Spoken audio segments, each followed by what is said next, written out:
Excellence, merci Monsieur le Président. C'est un honneur et un plaisir de me retrouver avec vous et je voudrais aussi profiter de l'occasion pour féliciter le Président de la Chambre de commerce pour nous avoir hissé au niveau continental. Donc c'est une fierté de plus pour nous en tant que Djiboutiens et c'est avec grande fougue que je le fais savoir autour de moi à Tokyo. Et comme l'a si bien dit l'ambassadeur Yonetani, la TICAD, c'est un partenariat, c'est une appropriation, c'est vraiment un pont entre le Japon et l'Afrique. TICAD est né en 1993, ça fait quand même quelques années déjà, et avant que d'autres partenariats n'existent, c'était déjà en 1993, le Japon a cru en l'Afrique.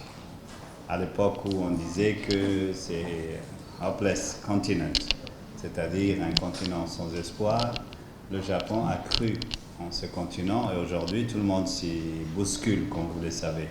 Donc cette année, la TICAD, comme l'a si bien dit l'ambassadeur Yonetani, portera sur le business, d'où cette initiative qui est, à mon avis, fort judicieuse et qui va nous permettre d'échanger sans peut-être trop discourir et puis répondre à vos questions, à vos attentes.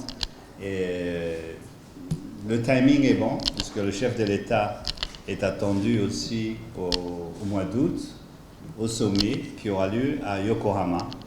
Et j'ai eu l'honneur de lancer aussi à Yokohama avec les collègues d'Afrique et les gens de Yokohama le countdown de ce sommet, c'est-à-dire quand il restait 300 jours, ça a été déjà médiatisé et tout, donc au fur et à mesure, nous suivons. Yokohama, comme vous le savez, c'est la ville qui accueille toujours ce sommet.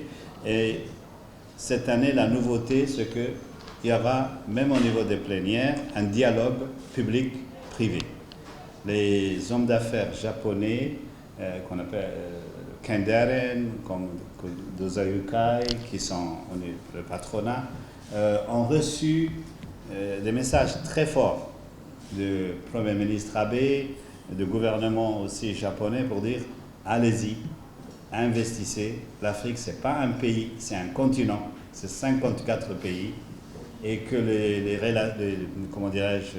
situations diffèrent selon les pays. Et nous sommes aussi, en tant que Djiboutiens, fiers de dire que nous avons connu quand même un progrès qui a été connu et reconnu au niveau de doing business cette année aussi. Donc Djibouti peut être fier de là.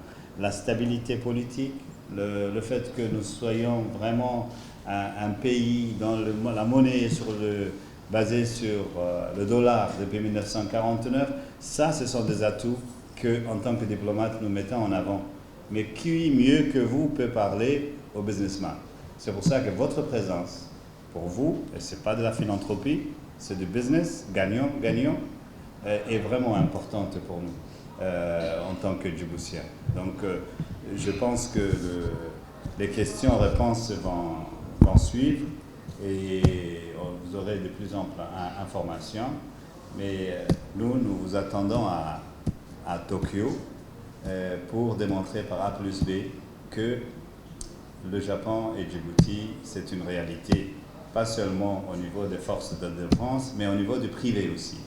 Et je voudrais encore une fois renouveler mes félicitations au président Youssouf pour avoir organisé le Trade Fair, qui est devenu une tradition et qui est maintenant connu et reconnu au Japon. Et au mois de décembre aussi, la partie japonaise est toujours encore prête à vous retrouver ici. Mais c'est à vous de discuter avec les privés, ce n'est pas à nous. Nous, on les pousse, mais c'est vous qui pouvez vous associer à eux, qui pouvez discuter avec eux, leur faire savoir ce qu'il faut, etc. Donc, merci, Monsieur le Président. Et là, merci beaucoup.